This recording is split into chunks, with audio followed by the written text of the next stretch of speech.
My name is Gal. I'm a mother, a wife, a sister, a daughter, an actress. I'm Israeli, and I'm Jewish.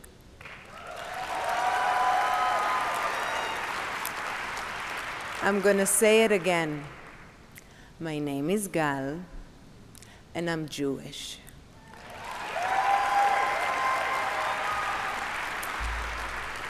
Isn't it crazy that just saying that, just expressing such a simple fact about who I am, feels like a controversial statement? But sadly, this is where we're at today. I grew up in Rosh HaAyin, in the center of Israel. My mother was the daughter of a Holocaust survivor. Her father, my grandfather, Avraham Weiss, may he rest in peace, was born in what was then Czechoslovakia. He was the only one in his family who survived. His father died fighting for the Czech army when the Nazis invaded, and his mother and brother were murdered in the gas chambers of Auschwitz. He came to Israel with nothing and built a life for himself. And despite the horrors he endured, he always taught me the values of love, compassion, and tolerance. את לא משיגה שום דבר בכעס ובשנאה. You don't win anything with anger and hate, he used to tell me. Thank you. On my father's side, I'm the 8th generation to be born in the land of Israel. One of my ancestors was the very first chemist in the Shaarei Tzedek Hospital in Jerusalem. I'm very proud of both sides of my family, and they show the two sides of Israel. On the one hand, a country that provided a life raft for refugees fleeing the horrors of persecution, pogroms, and the Holocaust. And on the other hand, the historic homeland of the Jewish people, where our roots run deep and where we are an indigenous people.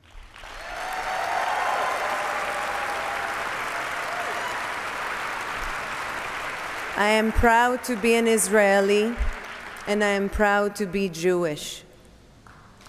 But this is a time when many of us in the Jewish community have had to find our voice and confront the hatred against us, even if it's extremely uncomfortable.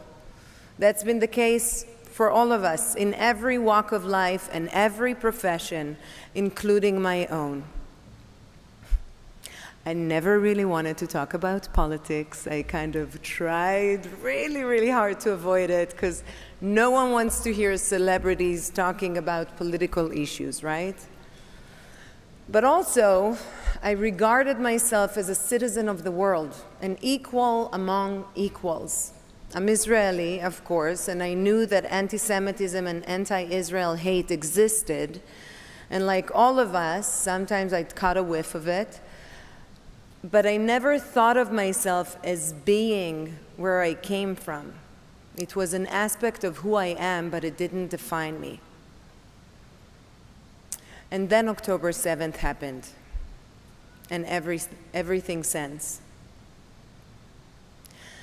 Never did I imagine that we would witness such a day of such death and destruction of Jews in our lifetime.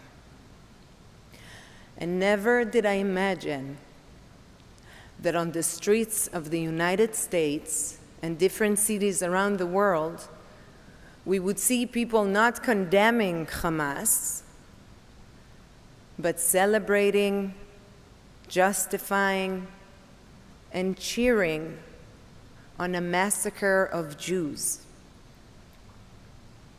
I know I'm not the only one in this room when I say that this was a wake-up call.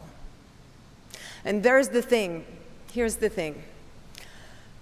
However much you tried to avoid it before, even if speaking up wasn't really your thing, none of us can ignore the explosion of Jew hatred around the world anymore.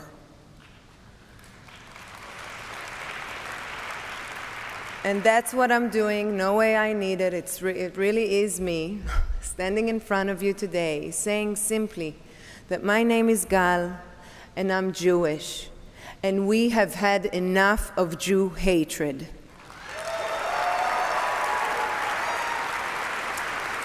We will confront anti-Semitism, we will call it out, but we will never let it not only defeat us, but define us, because our love is stronger than their hate. In the days after October 7th, we were all distraught. Like many of you, I was glued to the horrors coming out of Israel and the hatred spilling over here. I'm not a religiously observant person, but I found myself in the temple, in the synagogue, and it was then when finally I was just a little bit comforted. I felt the embrace of the Jewish people and the power in the warmth of our community. And I will never forget that feeling, because even though I was a long way from home in Israel and I was in a temple in Los Angeles, I felt at home among family. And for those few precious moments, the chaos and violence of the outside world felt just a little bit easier to deal with. October 7th showed us that what happens to Jews anywhere affects Jews everywhere.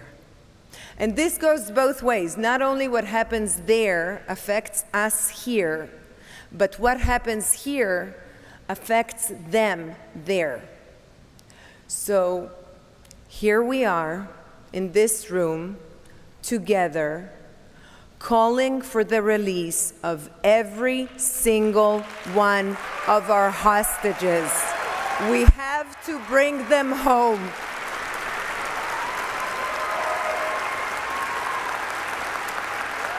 With every hostage release, we hear new testimonies of the horrors they've been through.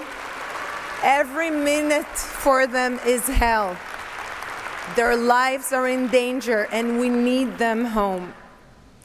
We want the hostages and their families to know that we have your back, that we are here for you.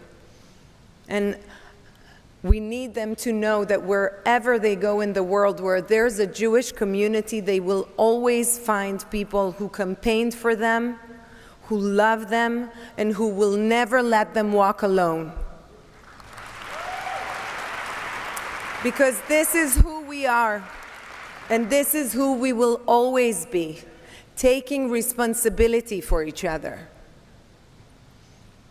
Along with my husband Yaron, we're bringing up 4 daughters to also be proud of who they are, to take responsibility, to love themselves.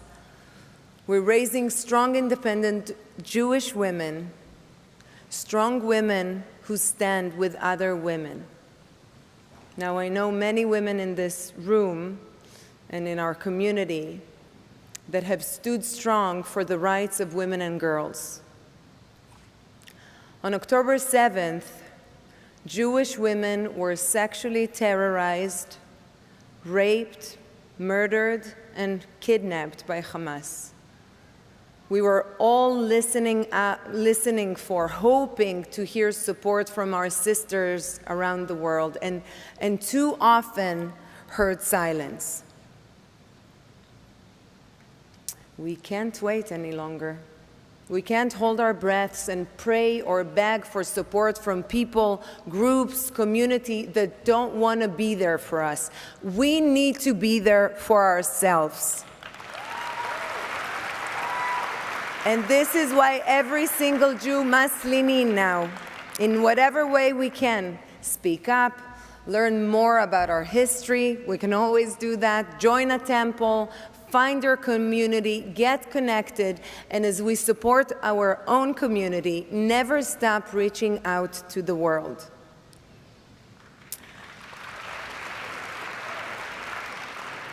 Rabbi Hillel famously said, "Im en ani li mili." If I'm not for, sorry, I'm too excited. I'm not used to this. Rabbi Hillel famously said, "Im en ani li mili." If I'm not for myself, then who will be for me? And if I'm only for myself, then what am I? So even if we don't hear others speaking up for us, we have to keep speaking up for ourselves and reaching out our hands to everyone to join in. That is what I tell my daughters. First, learn to love yourselves, who you are and where you're from, and then the rest will follow. It's time to pass on to our children a love of who they are. So, who are we? We, the Jewish people, are an ancient people with an ancient story in an ancient homeland. We are the people that celebrate life. We work to see better and more peaceful future. We challenge hate when we face it, but we do it with love while always striving to make the world a better place. And who am I? My name is Gal, and I'm Jewish. Am Yisrael Chai. Thank you.